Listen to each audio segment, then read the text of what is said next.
Si Eliza ay hindi pinagkakatiwalaan ng kanyang ama na magiging isa siyang magaling na leader ng kanilang kumpanya.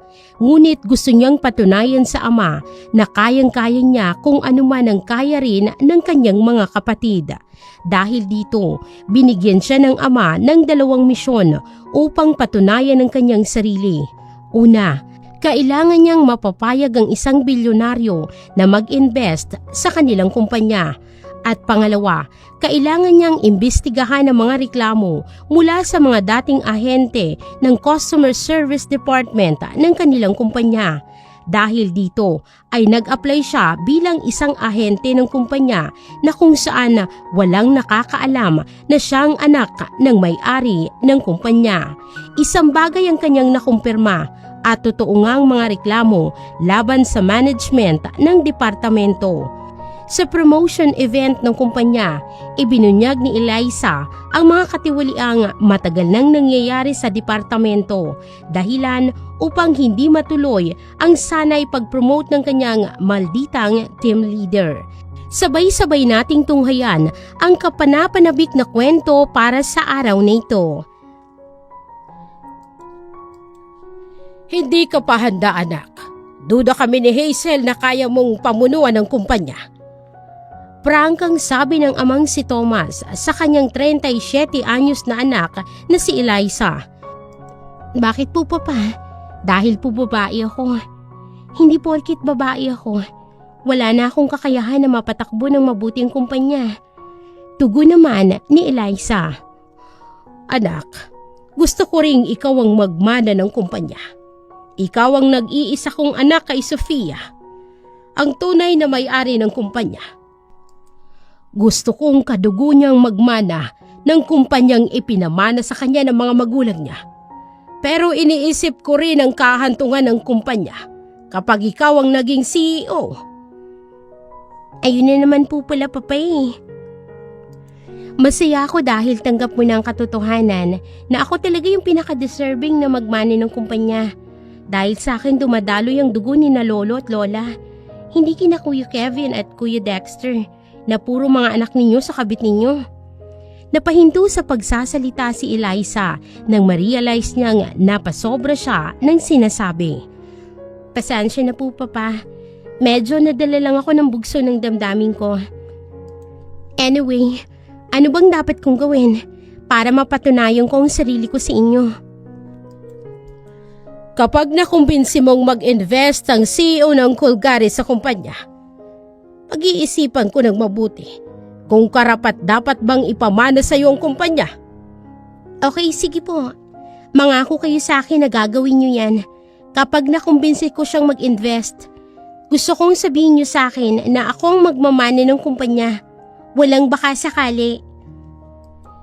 Ipinapangako ko yun.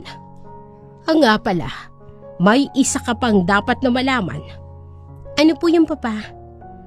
Gusto kong pumasok ka bilang agent sa Customer Service Department.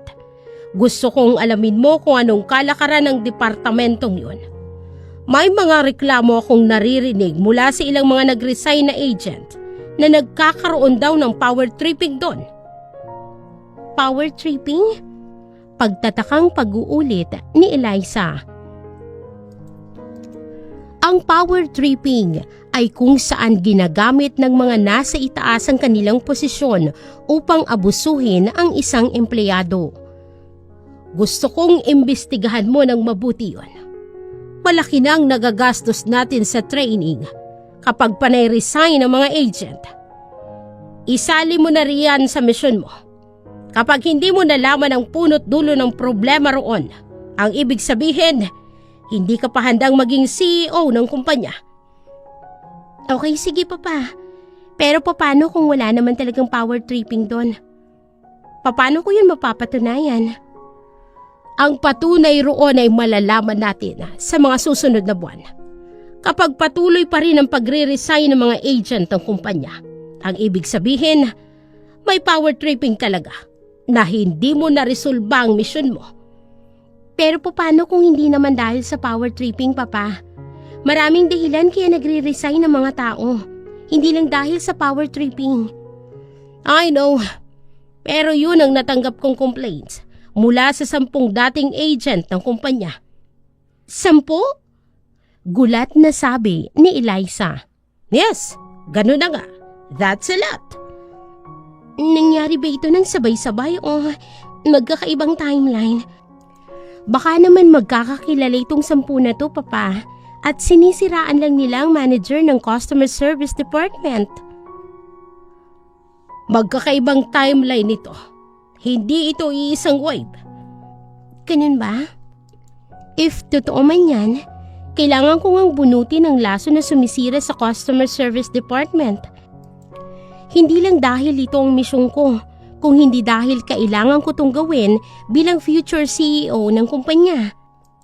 Ngumiti ang kanyang ama sa pinakawalan niyang mga salita. Sige, pwede ka nang lumabas. Lumabas si Eliza sa kwarto ng kanyang ama. Paglabas ay saktong nakasalubong niya sa hallway ng kanilang mansyon ang kanyang stepmother na si Hazel. Oh, anong pinag-usapan niyo ng asawa ko? Taas kilay na sabi ni Hazel. Wala kang pakialam. Pabalang na sagot ni Eliza. Ngumiti ng mapang-asar si Hazel. Probably tungkol ito sa kumpanya, right? Did you beg to him na sa'yo ipamana ang kumpanya? Hindi ko kailangan gawin yun. Sa akin dapat ipamana ang kumpanya dahil pinagpaguran yung itaguyod ng lolo at lola ko. Bakit naman ipapamana ni Papa ang kumpanya sa mga sampid ng pamilya? Bakit? Dahil anong pakinabang ng daloy ng dugo kung hindi ka naman competent? Eliza, mag-isip ka nga. Hindi porket dumadaloy sa iyo ang dugo ng founder ng kumpanya, default na ipapamana sa iyo ang kumpanya. Wala ka pang napapatunayan sa kumpanya, samantalang ang mga anak kong sina Kevin at Dexter, malayo nang narating ng posisyon sa kumpanya. One of these days, siguradong pagbobotohan na ng mga board of directors kung sino ang susunod na magiging tagapagmana ng kumpanya. At walang boboto sa iyo, darling. Mahabang sabi ng matanda. Kung ganun, tingnan na lang natin kung sinong iiyak sa bandang huli. At saka, tita, ang akala niyo ba, hindi ko alam ang kalokohang ginagawa ni Kuya Kevin sa pera ng kumpanya? Last time I checked, nag-withdraw siya ng 300,000 pesos at hindi alam kung saan yung ginastos. Nanlaki ang mga mata ni Hazel sa gulat dahil sa isiniwalat ni Eliza. Alam kasi ni Hazel na totoo ang sinasabi nito at kasabot siya sa kalokohang yon. Tingin mo ba, porkit maliit lang ang halagang yon, hindi yun mabubuko? Eventually, siguradong malalaman din ng lahat ang katiwalian ni Kuya. Walang baho na hindi umaalingasaw. Remember that. At saka naglakad patungo sa sariling kwarto si Eliza. Hindi naman mapakali si Hazel. Nang magagabi na ay kinausap niya sa kwarto ang anak na si Kevin. Anak, may dapat kang malaman. Aligaga niyang sabi sa kanyang anak. Bakit naman ma? Anong nangyari? Alam ni Eliza ang katotohanan. Anong katotohanan? Yung tungkol sa pag-withdraw mo ng 300,000 pesos na pera ng kumpanya.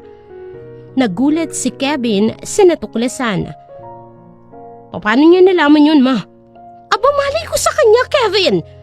Mag-iingat ka sa mga ikinikilos mo ngayon. Baka mamaya gamitin niyang sandatayan laban sa'yo.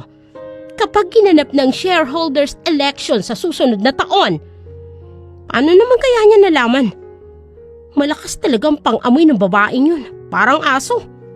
Basta mag-iingat ka na lang at huwag ka munang gagasta ng pera ng kumpanya. Ginagamit mo lang yan sa mga babae mo. Hindi maganda ang relasyon ni Eliza sa kanyang step-family. Alam kasi ni Eliza na at some point nabuhay pa ang kanyang inang si Sofia nang magkaroon ng relasyon ng kanyang ama sa gold digger na si Hazel. Hindi na ito nakapagtataka, lalo pat mas matanda kaysa sa kanya na legitimate child ang kanyang dalawang kuya, sina Kevin at Dexter na 2 at 4 na taon. Matindi ang galit ni Eliza sa ama at sa kabit nito, pero mas matimbang ang galit niya kay Hazel dahil sa tila wala itong nikatiting na kahihiyang nararamdaman kahit na alam ng maraming tao na naging kabit ito noon. Eventually, tinanggap na lamang ni Eliza ng pakasalan ng ama si Hazel dahil aniya at the end of the day ay kailangan ng ama ng babaeng katuwang nito sa buhay. Kahit ayaw niya kay Hazel ay alam niyang gusto ng ama ang matanda at hindi ang gusto niyang masusunod kung hindi ang kagustuhan ng sariling ama. Isang araw ay nag-apply nga bilang agent ng kumpanya si Eliza.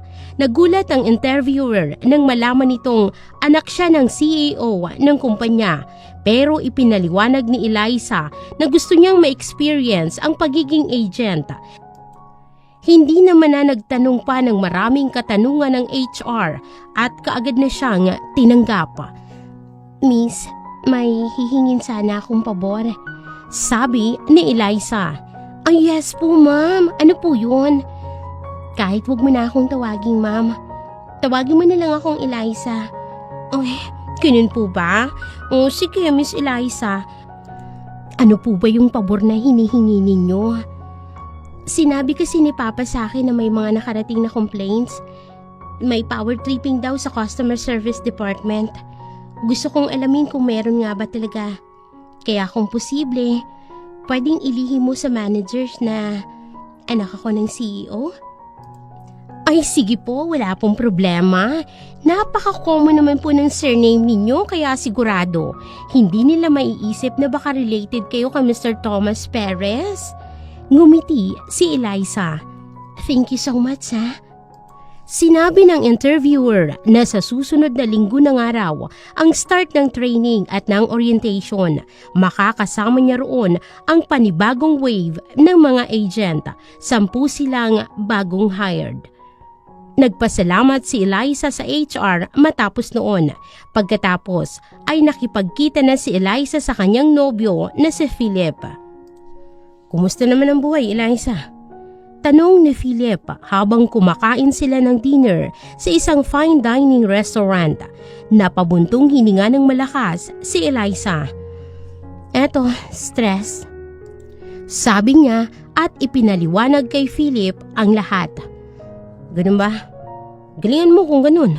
Huwag kang papayag na manakaw mula sa iyong kumpanya." "Talagang hindi ako papayag. Magkakamatayan na muna. Pero hindi ko isusuko ng basta-basta ang kumpanya ni na lolo at lola, lalo na sa mga bastardong yun. Gagawin ko ang lahat makuha lang ang kumpanya." "Yan ang gusto ko sa iyo eh, palaban. Hindi nagpapatalo sa anumang hamon ng buhay." Ngumiti naman si Eliza. Si Philip ang happy pill niya, kaya naman hindi maiwasang mawalang stress niya sa buhay. Samantala, nang sumunod na linggo ay nagsimula na si Eliza sa training bilang customer service representative sa naturang department. Kasabayan niya roon ang mga 10 agents din. Orientation lamang ang ginanap sa unang araw ng training kung saan ipinaliwanag sa kanila ang lahat ng kailangan nilang malaman patungkol sa pulisiya ng kumpanya. Isa-isa rin silang nagpakilala sa bawat isa sa harap ng training room. Masaya naman ito at napuno pa ng tawanan dahil sa isang ka-wave nila na si Presi na isang binabae. Mahilig kasi itong magpatawa sa buong kwarto. Nang sumunod na araw ay saka nagsimula talagang unang araw ng training kung saan itinuro sa kanila ang kailangan nilang matutunan tungkol sa service at product na ino-offer ng kanilang kumpanya, which is tungkol sa mga perfume. Naging maayos naman ang 2 linggong training ni Eliza kasama ang iba pang mga ka-wave niya. Nang matapos ang training ay nagsimula na sila sa pagtatrabaho kung saan may mga iilan sa kanila na nangangapa pa rin. Kabilang narito si Eliza. Normal ito. Ika nga nila, walang magaling sa umpisa. Nagsunod-sunod ang mga araw hanggang sa nakilala pa ni Eliza ang iba pang mga tenured na agent at ang kanilang team leader ng kanilang ship na si Mrs. Zero.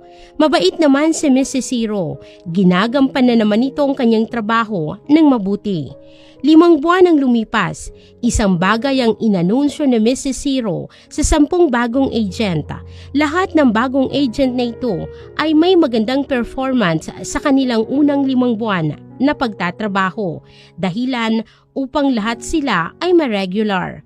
Ang kaso, sinabi ng management na napasobra sila ng 2 agent at kailangan nilang magtanggal ng 2 pa. Malalaman ito sa susunod na buwan kung saan ang tatanggalin ay ang 2 na may pinakamababang performance sa kanilang 10. Kinausap ni Eliza ang top 1 sa ongoing evaluation na si Mika. Siya nga pala, Mika. Congrats ha.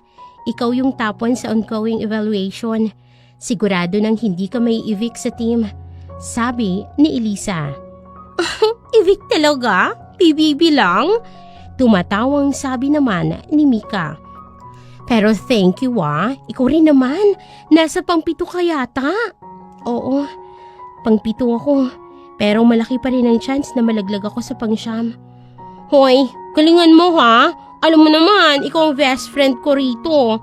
Malulungkot ako kapag na-evict ka sa bahay ni kuya. Oo naman, huwag ka mag-alala. Hindi ako may evict. Nang matapos na silang mag-lunch ay bumalik na sila sa production area. Pinatawag sila ni Mrs. Zero sa team meeting room. Okay guys, meron ng bagong update yung ongoing evaluation. And meron ng mga changes sa ranking. Ani ni Mrs. Zero na ipinakita sa buong team ang updated ranking sa isang Excel sheet na nakaproject sa whiteboard. Nagulat sina Eliza at Mika nang makita nilang bumaba ang ranking ni Mika. Mula sa pagiging top 1 ay bumagsak ito sa pagiging top 7. Nagkatitigan na lamang silang 2. Si Eliza naman mula sa pagiging top 7 ay tumaas sa pagiging top 5. Malungkot na ngumiti si Mika kay Eliza. Eliza, congrats ha. Tumaas yung ranking mo. Thank you, Mika. Ano ka ba? Huwag ka na malungkot. For sure naman, tataas pa ang ranking mo.